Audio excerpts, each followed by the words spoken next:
The entire NFL is officially in offseason mode, so let's give you our offensive primer for the Indianapolis Colts. Let's get to it.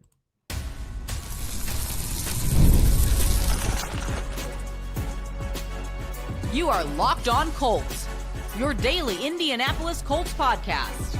Part of the Locked On Podcast Network, your team every day. Welcome to the Locked On Colts podcast, part of the Locked On Podcast Network. Now, the number one sports podcast network around. Today's episode is brought to you by FanDuel. The winter games are on, and there's no better way to follow them than with a bet on FanDuel. FanDuel, play your game. Hello, everyone. My name is Zach Hicksher, resident film nerd of HorseshoeHuddle.com, and I'm joined, as always, by Jake Arthur, the boots on the ground over at Round Table Sports. And like I mentioned, guys, Super Bowl is now behind us. We are officially in off-season mode for all 32 NFL teams. Congratulations to the Seattle Seahawks, obviously. And we are going to be diving into some primers for this Colts offseason. We've done a lot of precursor analysis on free agency and potential moves the Colts can make. But let's give you this overall rundown on both sides of the ball when it comes to the Colts. So today we're going to dive into the offense. Tomorrow we'll dive into the defense. And we're going to give you guys all the info you need in terms of in-house free agents, who's under contract, and expectations going forward. So Jake, let's kick us off here with our in-house free agents. And obviously the two big ones, Daniel Jones and Alec Pierce, the ones who I think are going to be the biggest priorities for the Colts heading into the offseason here. Yeah, it's funny because most of our focus on acquisition this offseason has been on defense. We've talked a lot about defense, and it feels like it's because Jones and Pierce is a foregone conclusion. You know what I mean? Like they've kind of already not even beat around the bush. They basically said, we're confident we're going to get this done. These guys are very high priorities. Both of them have said they want each other back. And with Daniel Jones and the Achilles, it kind of makes it a lot more doable. I mean, it was going to happen anyways, but maybe you get a cheaper figure out of this. Chris Ballard said, he's got a good agent. We'll figure it out there. I don't know how much the dollar figure is going to be a hit, maybe like it guarantees, but you've got to imagine there's a fair amount of language in there. Like, if he's not ready to play by this mark, if he gets injured again by the, stuff like that. So with Jones and Pierce being your two highest priority free agents on the whole team, regardless of side of the ball, I think you have to do that just in general to fit your identity. Because when we forecast the season, it's really difficult to even fathom what this looks like without Jones at quarterback or without Alec Pierce at receiver. Right. Because who is your field stretcher? Who occupies the attention of the opponent's secondary without Pierce out there? I mean, we're used to a revolving door at quarterback, so like that's not going to be new territory if disaster happens. But we did see what the first half of last year looked like, and it gives you a little bit of hope that they can reclaim at least some of it. So yeah, when it comes to Jones and Pierce, the highest priorities, because they've kind of hedged their bets in 2026 on reclaiming the momentum they had from the first half of the season. And I don't think you can do that without both of those guys. Yeah, the simple argument here is you're not going to find a quarterback who played as well as Daniel Jones just out there this offseason. Mm-hmm. Daniel Jones, who is arguably, I don't even want to say arguably here. He has been the best quarterback in Indy since Phillip Rivers. And the arguable part is, was he better than Phillip Rivers that season? And I think it's a good debate here. Mm-hmm. So arguably the best quarterback since Andrew Luck in Indianapolis. And Alec Pierce, there's no chance of replacing that production over the course of next season or the year after, I think, in terms of on a rookie deal or in free agency. So get them both back here, go your little all in the next year or two, and go from there.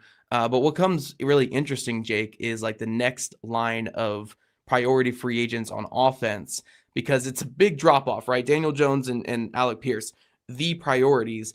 Then you get to like Braden Smith, where it's like this guy who's been here for a long time. They have an easy way to pivot from him to a younger offensive tackle in Jalen Travis, but we see in the NFL, sometimes it's tough to like let go of an older offensive lineman that can do it for a younger, unproven player because the risk there is pretty big. And then some other veterans who have been here for a while, like Mo Alley Cox, obviously, is a guy who's been here for longer than Braden Smith, technically, in the Colts organization. Mhm. Do you opt to go younger than him, or do you bring him back? But I think those are certainly the bigger conversations after the top two. It's Braden Smith, Mo Alley Cox. Mo, probably a lot more feasible to bring back, but Braden Smith, I think there at least will be a conversation, even if it's kind of a quick conversation and saying, hey, we're going to Jalen Travis. Yeah, I don't expect there to be a whole lot of competing back and forth between Braden Smith and the Colts. Whatever happens, I feel like it's going to be very amicable. Yeah. We talked to Braden in the locker room late in the season, and he seems very at peace with whatever happens. Like he was able to accomplish what he needed to, and coming back from all the OCD and the mental hangups that he was having at the end of 2024, he was able to come back and play at a high level. Now with the Colts, if they say, Braden, thank you so much for everything you've done, but we got a younger guy in here without, all that tread on the tires, I think he would understand that as well. And I don't even, at least when we spoke with him last, I don't even think if he knew that if his time with the Colts was over, if he would even go somewhere else and play. You know what I mean? Now he could still command high dollar because he's a high quality veteran offensive lineman, and those are always hard to come by when they hit the open market. But for me, it kind of comes on the injury thing. If the injuries weren't such a consistent issue with him, I would be a lot more open to it. But I'm very much more interested to see what Jalen Travis has to offer. Braden's had the knee that nagged him for a couple years. He ended up on IR again this year with a concussion in the neck. I think he had like an elbow and a wrist. Like there's just been a lot of stuff he's dealt with. And so the Colts are kind of giving this out to go to Jalen Travis. So I think it's probably the wise thing to do. It's the cheaper thing to do. Because if you can get startable offensive linemen on rookie deals, that is very wise. And then you had mentioned Mo Alley Cox as well. Last year, I kind of beat the drum saying either or Mo Alley Cox or Drew Ogletree. And they're both free agents this year.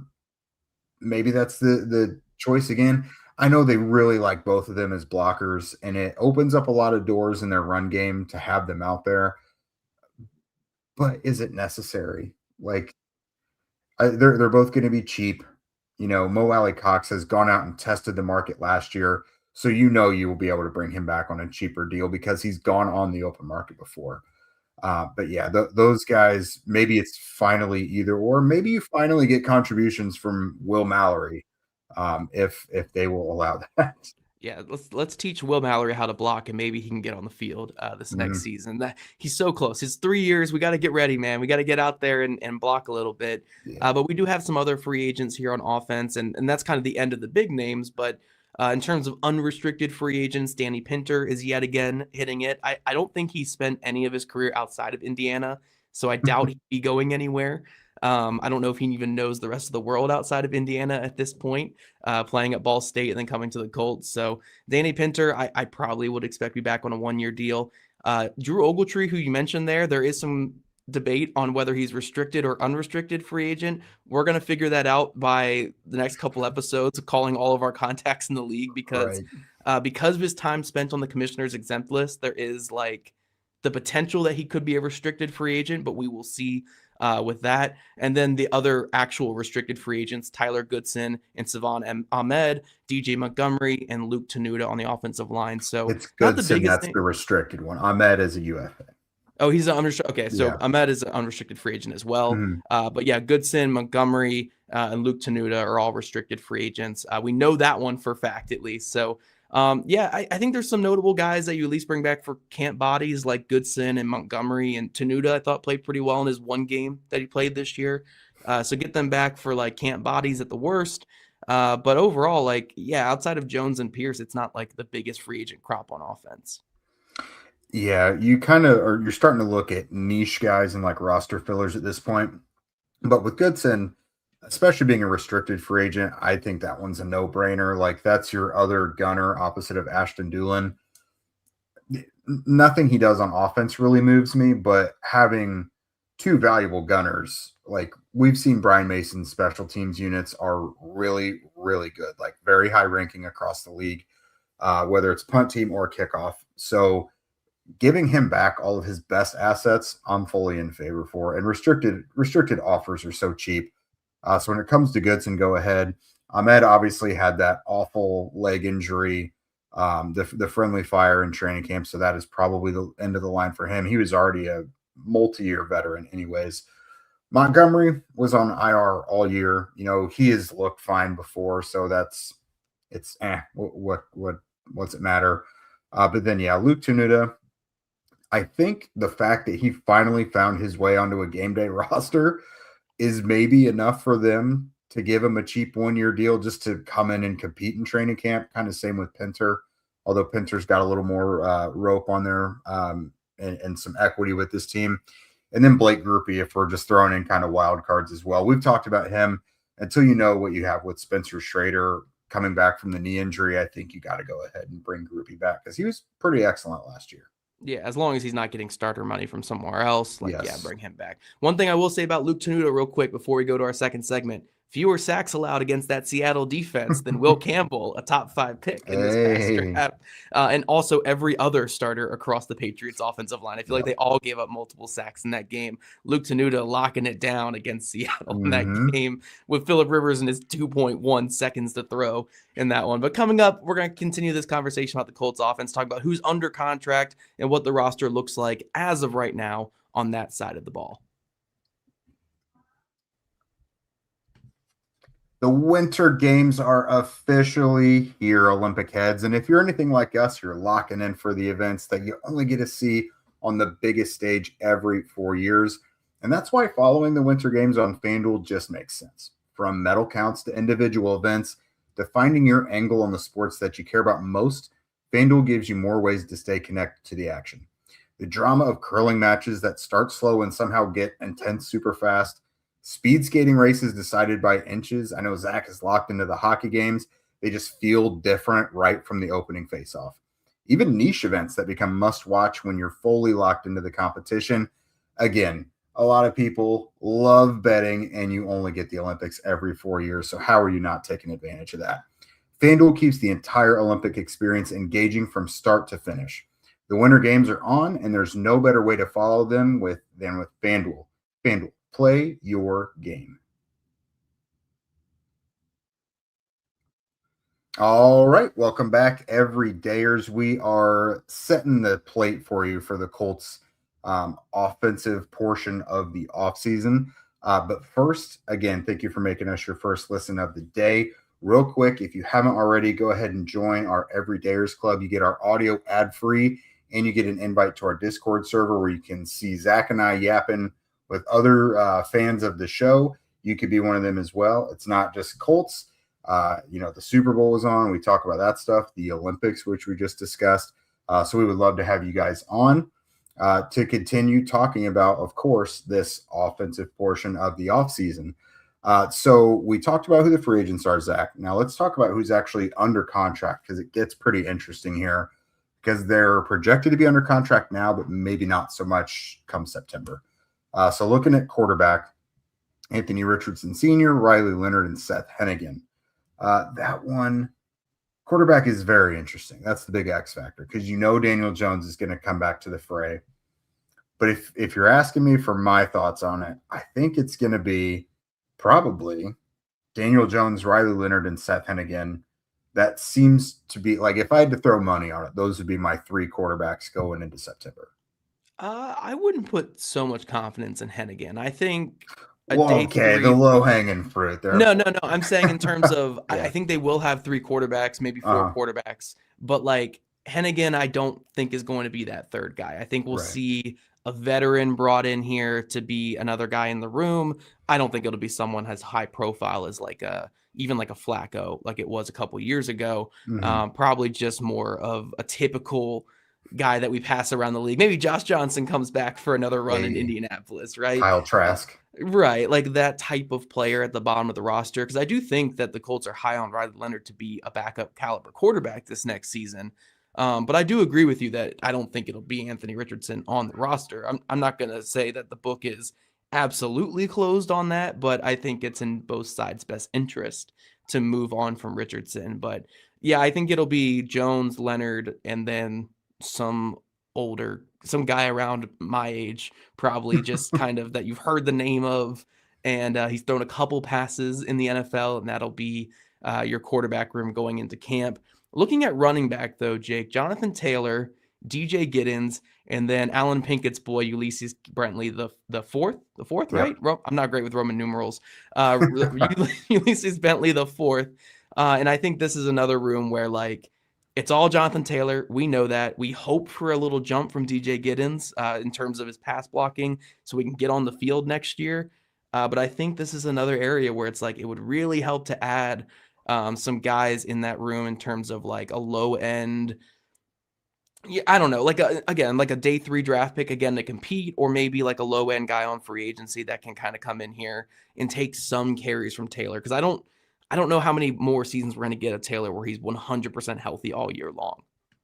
Yeah, and it's another year where it was well over 300 touches, so you've got to kind of limit that. And historically around the league, unless you're Derrick Henry, a lot of the guys that touch the ball that much, they've got a lot of issues the following year. So you can't go into it right now with Taylor, Giddens, and Bentley being your guys. Like you just need more. Number one, you need insurance for Taylor, and you need someone to spell him, just like you mentioned.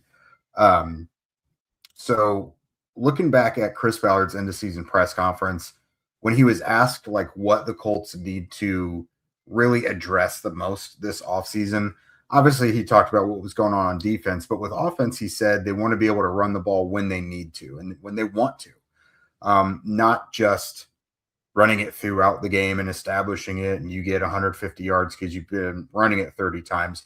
Like I looked at the numbers for the Patriots and the Seahawks when I was doing yesterday's show, and their rushing numbers, it didn't seem like they were just pounding it all game. They ran the ball when they needed to, and that was kind of the mark of championship teams here. And I think that's really what the Colts want to strive to do. We saw early when they went heavy with the pass early in games, and then they ran the ball when they wanted to end the game and run out the clock. So I think they would like to do that. And we saw their intentions last offseason. They added Khalil Herbert in free agency. They drafted DJ Giddens, who they had much higher aspirations for than what we ultimately saw him live up to.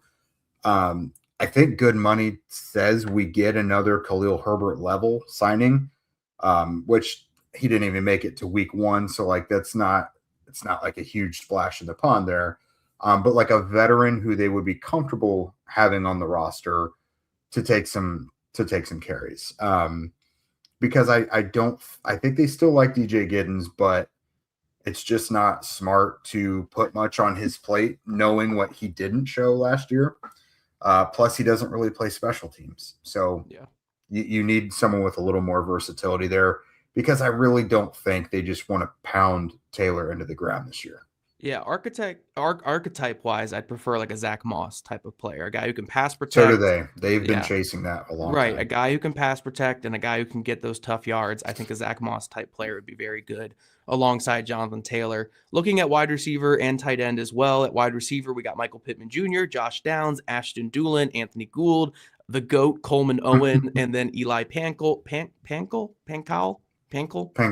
I put an A instead of an O. It's Pancol.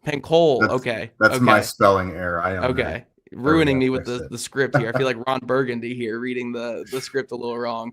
And then at tight end, we got Tyler Warren, Will Mallory, and Sean McCune.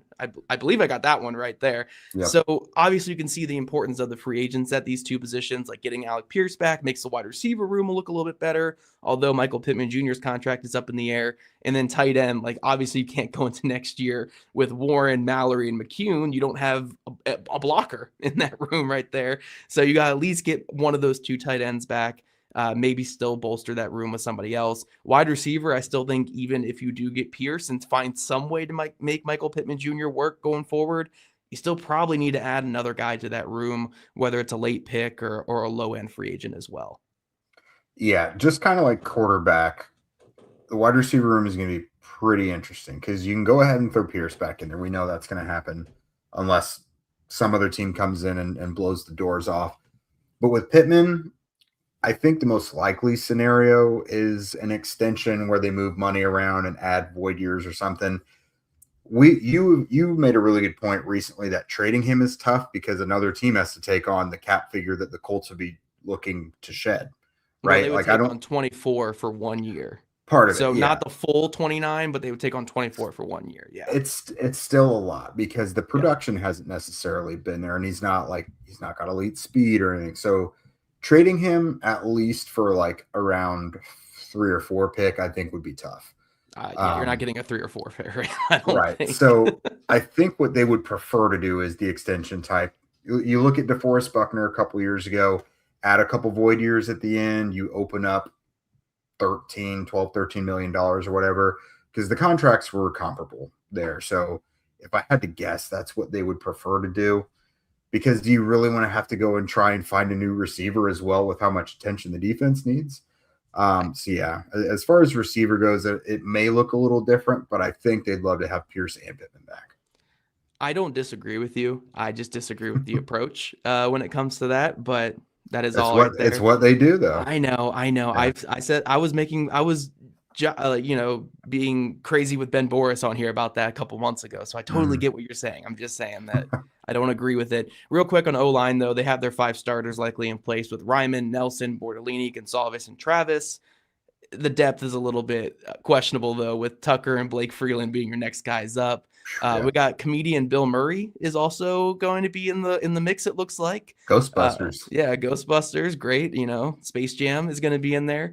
Some interesting pieces too, like Byron Matos and Jack Wilson, both like 10 feet tall offensive linemen. Jimmy Morrissey out of Pittsburgh a couple years ago. So they have some young guys, but I think we'll see a good chunk of change on the offensive line as well. But what are the expectations for offense? Even if we anticipate Pierce back, Pittman back, I guess, in some capacity, according to Jake, Daniel Jones back, what can we expect from this offense going forward into next season? All right, guys, it's tax season, and tax season does not have to take over your whole life. This year, TurboTax is making it easier than ever to just hand things off and move on with your day. With TurboTax full service, you can have your taxes done for you by a trusted local expert, start to finish, without the stress or guesswork. This is their Super Bowl. This is their Olympics, so trust them. Instead of spending hours trying to figure out forms, you can meet with a local TurboTax expert in person or connect online. They handle everything from W-2s to self-employed forms, and they work to get you every deduction. You can upload your documents, go about your day, and get updates right in the TurboTax app. It is a huge time saver, and it gives real peace of mind knowing that an expert is actually handling it and you're not trying to avoid going to prison for it. For a limited time, you can have your taxes done by a local TurboTax expert for just $150 as long as a TurboTax expert didn't file for you last year. Just file by February 28th. Take taxes off your plate and get back to your life. Visit TurboTax.com/local to book your appointment today. All right, welcome back, everydayers. Thank you for joining us today. And a reminder, right now, after this ends, go join the Everydayers Club. The link is in the show notes, but it's lockedoncolts.supercast.com because the party doesn't end when the show does. We just move it on over to our Discord server. All right, so we have talked about the Colts offensive free agents. We have talked about who is actually under contract and how some of that gets a little muddy. The future for a couple guys is not so crystal clear with the Colts. So let's talk about expectations. Zach, you've done extensive work on this. Nothing else really matters outside of, first and foremost, the synergy between Shane Steichen and Daniel Jones. Am I wrong? And the Achilles of Daniel Jones. Those are those are the things that matter the most going into next season. That synergy between those two, and obviously what Jones looks like coming off of this injury. Because look, I've been very vocal about how much I hate the Achilles injury and betting on people coming off the Achilles injury.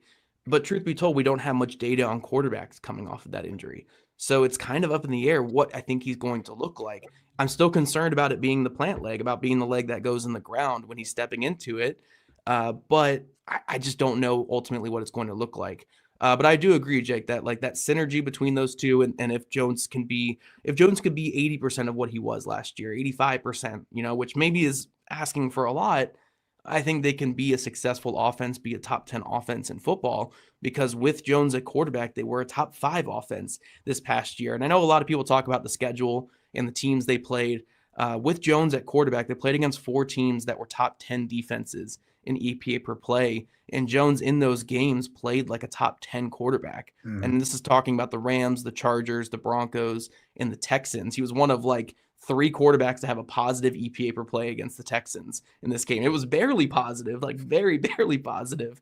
But he did play pretty well in that game despite having a broken fibula in that one. So it's weird for me to be this guy because I was so anti-Jones going into last training camp. Jake had to be the person talking me off the ledge for all the offseason, but I'm kind of defending Daniel Jones. I think he played really well last year. I think his fit in the offense was very good. So if you can guarantee me right now, which I know you can't, him being 85% healthy to start the year and then slowly getting healthier, then I think this offense can be a top 10 offense next year. That's just going to be the big if, is how healthy he can be coming off that Achilles. And then the one thing they have to figure out, both Jones and Steichen together, is their struggles against the blitz. They did struggle a lot against the blitz, and that's where they kind of unraveled a little bit later in the season. But the blitz certainly got to them a little bit. But yeah, I think they were efficient. They were explosive with him at quarterback. They were one of the better offenses in the league. There were certainly the turnover issues, and mainly because that one game against Pittsburgh kind of ruined the touchdown to turnover ratio. Yeah. But overall, yeah, I think he played some good football for the Colts, and I think they can be a good offense. It just all comes down to that if with the quarterback.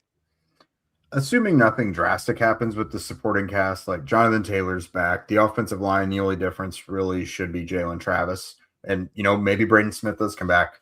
But Pittman, you could probably manufacture that production with at least a couple guys. Like, I don't like the idea of replacing him in free agency just because receivers are so expensive. But again, assuming nothing is drastically different, and like Tyler Warren, for example, is probably going to take another step forward. Do the Colts have what should lean into Daniel Jones' strengths, do you think? Like, because, think again that, like, they probably will do bootlegs and some stuff relying on his mobility, but it will be obviously hampered a little bit. Like, do they have what accentuates his strengths the most? Yeah, the thing that you really have to take into account with Daniel Jones, and really where they thrived this year, was as long as Jones can get the pre-snap diagnosis and the pre-snap read, he can be a pretty good quarterback. We saw that a lot this season where the Colts up their usage of motion, up their usage of play action, under center stuff, so he could get a good read on what the defense was running, what they were going to show against them, and as a result, it led to his best season in the NFL. So as long as you still have those guys on staff that were responsible for that stuff, in terms of Alex Tanney and Tom Manning, and looks like they're both coming back, so they'll be on top of that. And also you have the good supporting cast around where it's like, hey, I know man is coming. Do I have a guy who can beat man coverage? They still have Josh Downs. They still have Alec Pierce who can win over the top. Then yeah, I think they do have the pieces in place. There is certainly question marks though, like a big question mark being Jalen Travis at right tackle. I think you and I are both optimistic about him, but we know with the Colts that you can never be too optimistic about day 3 guys going in there, aka Jalen Carlisle last year. Then, so yeah, I think that you really need to be wary of like the potential there, and get like a day. If it's an early day 3 backup behind him, if it's a veteran on the open market to fill in behind him just in case, I think that would be wise for the Colts. I still think that getting another running back in here, because banking on another fully healthy season from Jonathan Taylor is just bad business in my opinion. So getting somebody in here who can spell him at least a little bit, I think is certainly valuable. But yeah, I think they have all the pieces. The main pieces are just Steichen and his coaching staff and Daniel Jones, because when you give a quarterback that can distribute as well as Jones did last year, and his ability to diagnose a defense and read the cues that are given to him, it's hard to find quarterbacks like that nowadays. The Colts have been looking for years, from Minshew to Richardson to Wentz. None of those quarterbacks could ID a defense as well as Jones could.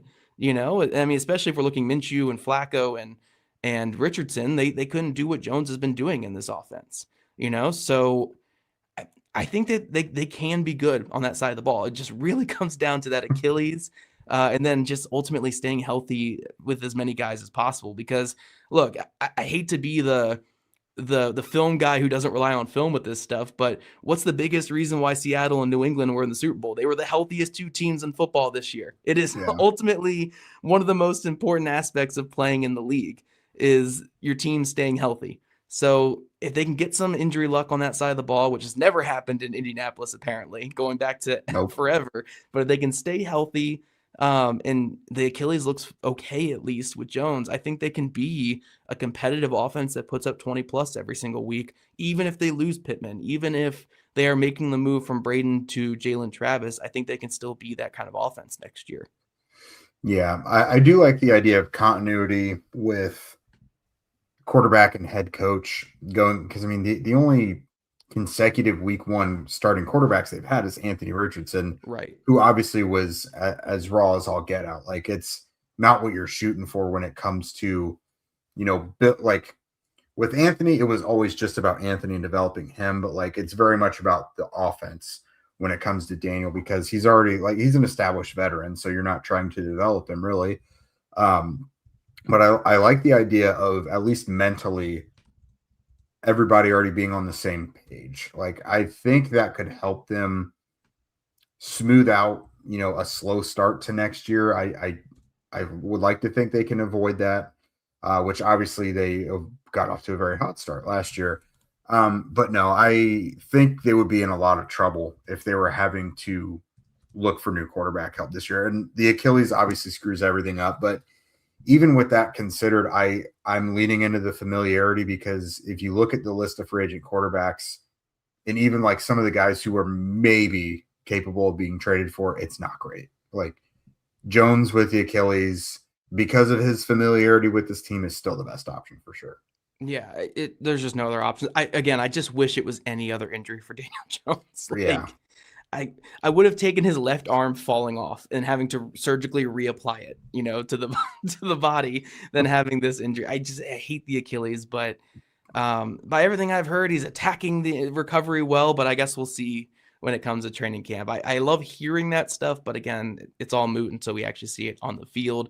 But we do want to thank you guys for tuning in today to Locked On Colts. We'll be back again tomorrow as well. Make sure you subscribe to our show so you get all the latest episodes. If you don't already, make sure you're following at Locked On Colts, at Jake Arthur NFL, and at Zach Hicks 2, all on social media. And if you don't ever miss an episode, just remember, the Everydayer Club is built for you. Get Locked On Colts audio ad-free, plus members-only Discord access, and much more. Head to lockedoncolts.supercast.com to join the club or follow the link in our show notes right now. Thanks again for tuning in. We'll be back tomorrow for our defensive primer, and I'm sure we're going to run late on that one. We have a lot to say about the Colts defense. So catch you guys back here tomorrow afternoon.